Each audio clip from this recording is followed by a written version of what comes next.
channel. My name is Galina and this is my second video about Sydney.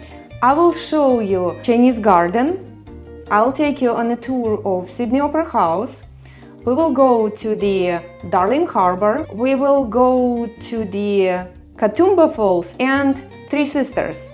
It's three mountains in the Blue Mountain region. It's like 1.5 hours from Sydney. So stay with me till the end. Hope you will like it. First thing in the morning, I went to buy pastry to have with my morning coffee. The store was in the Asian mall right next to our hotel. It's a 3-story mall. It's not even a Chinatown. So we were surprised to see a mall like this, where everything isn't in English. I looked at the items on the shelves, and for some of them, if you don't know the language, you have to guess what it is. According to the 2021 census, the top 3 ancestries in Greater Sydney are English, 23.8%, Australian, 22.3%, and Chinese, 10.6%. 10.6% of Chinese people, that's a significant percentage. And there are many other Asian nationalities present too. That's why there are so many Asian stores and businesses. Sydney is the most densely populated and busiest city in Australia.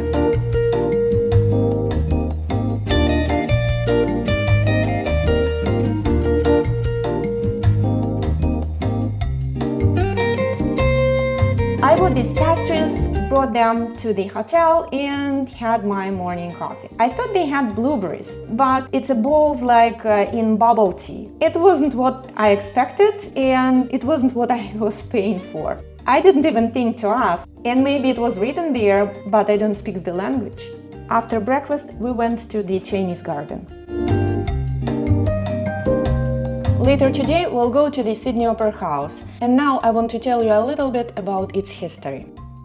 In 1956, there was an international competition for a design of the Opera House building that's supposed to have 2 halls. Architects from 30 countries submitted 233 entries. In 1956, the judging committee announced the winner, Danish architect Jørn Utzon. Construction began in 1959. 3 years later, after the beginning of the competition. But it faced a variety of problems. The opening of the Opera House was delayed due to the structural engineering difficulties and financial issues. The structure of the building shells was a puzzle for the engineers, which wasn't resolved until in 1961. 2 years later, Jørn Utzon finally came up with the solution. He replaced the originally designed shells. He said his design was inspired by the simple act of peeling an orange. The 14 shells of the building, if combined, would form a perfect sphere. In 1965, the new government was elected in New South Wales. The new premier, Sir Robert Askin, had been a critic of the project even before gaining this office. In 1966, after another conflict with the new minister, Utzon resigned from the job, closed his Sydney office and decided never to return to Australia. There were letters of protest from artists, designers from around the world. 1,000 people marched to the state parliament demanding that Utzon be reinstated. David Hughes, the new Minister for Public Works, appointed an architectural firm which had been working with Utzon to complete the Opera House. The team of architects, headed by Peter Hall, found itself in a very difficult position of having to decide whether to support Utzon or resign from this project.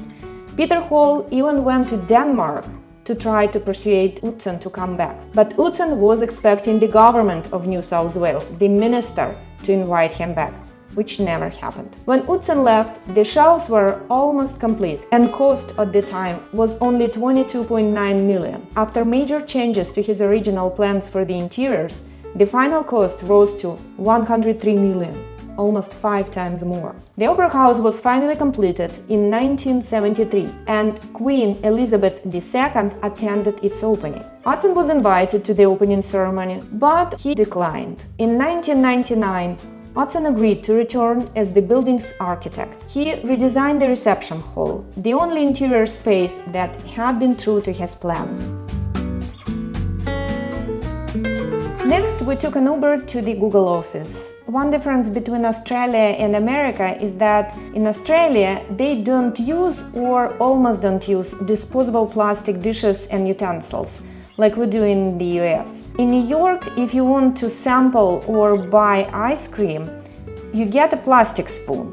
In Australia, you get a wooden spoon. If you order a drink with the straw in Australia, the straw will be made from paper. Not many places in New York have paper straws.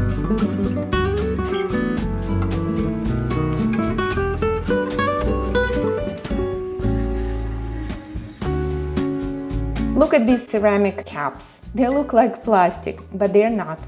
In many places we visited, we found huge cans of sunscreen, free to use. After visiting Google, we had a scheduled tour at the Opera House. But since we had some time to spare, we went to the Royal Botanic Garden. As I said in my previous video, the public gardens and parks in Australia are like our botanical gardens, except that Australian public parks are free to enter. This garden is huge. The day before, we only crossed it in its upper part. Now we enter it from the other side and spend some time there. The park is beautiful, but it was so hot that there weren't many people around, mostly tourists like us and some locals sunbathing on the grass near the lake.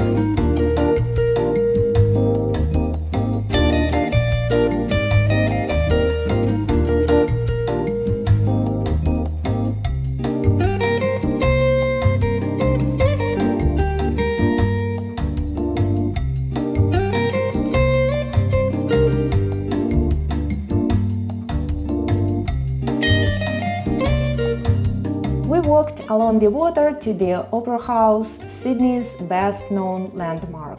It has 5 venues, with the largest being the concert hall, which has 2,679 seats.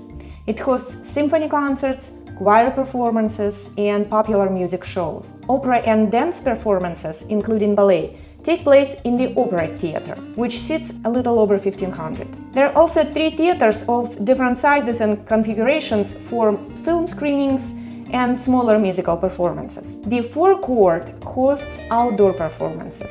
There is also a professional recording studio and restaurants. The Sydney Opera House's sail-shaped shells, which form its roof structure, consist of 1,056,006 ceramic tiles. They were designed to be self-cleaning. They are laid in a pattern of cream and white, matte and smooth. The shape of the shells allow for good drainage, so rainwater can wash away dirt and keep the tiles clean. Even though the tiles are self-cleaning, they are still regularly maintained. Every 5 years, contractors manually tap each tile and listen for any off sound. If there is something off, it's possible that there is damage and the tile needs to be replaced. Another detail about the Sydney Opera House is its acoustics. Actors and musicians were not able to hear each other well enough to perform together. Renovations were needed. They lowered the stage, tilted the walls, installed new acoustic reflectors, and added automated stage risers. The red panels you see in this picture are acoustic diffusion panels that can be lifted, lowered, and tilted differently to accommodate different needs and stage setups. The Sydney Opera House is truly a unique building and is one of the most photographed buildings in the world.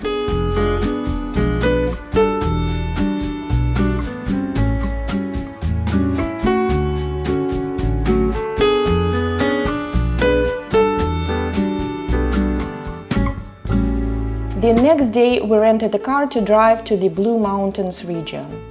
It's about 1.5 hours from Sydney. To pick up the car, we went to the Darling Harbour and crossed the Pyrmont Bridge.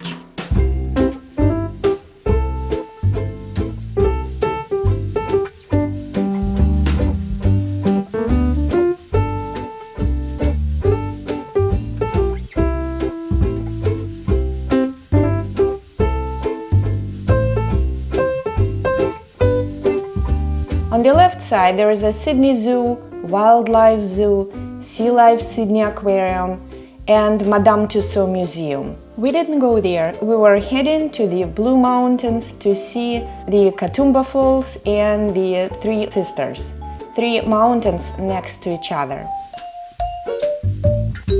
It's about driving cars in countries like Australia, England, or others. First, my husband was driving. I was screaming.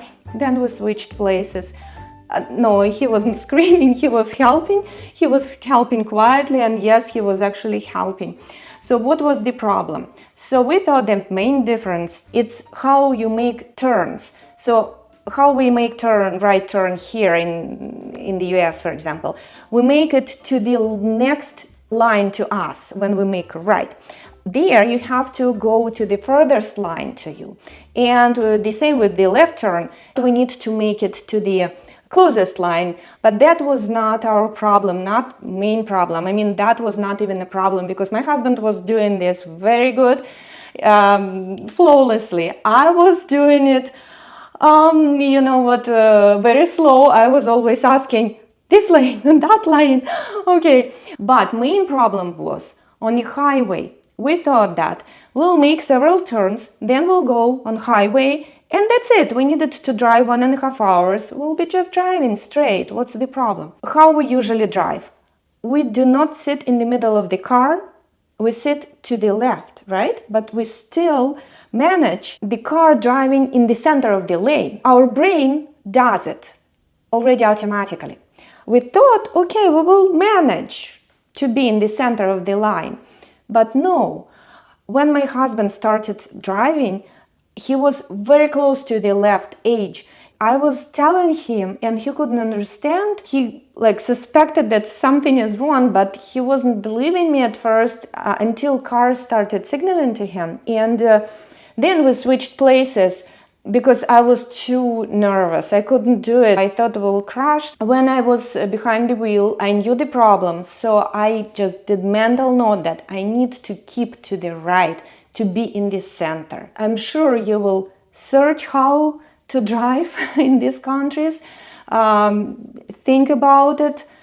Imagine yourself where you will be turning and only then rent the car. So it was our only rent in Australia. We drove to this Blue Mountain region. We went to 3 mountains and Katoomba Falls, and we safely made it back.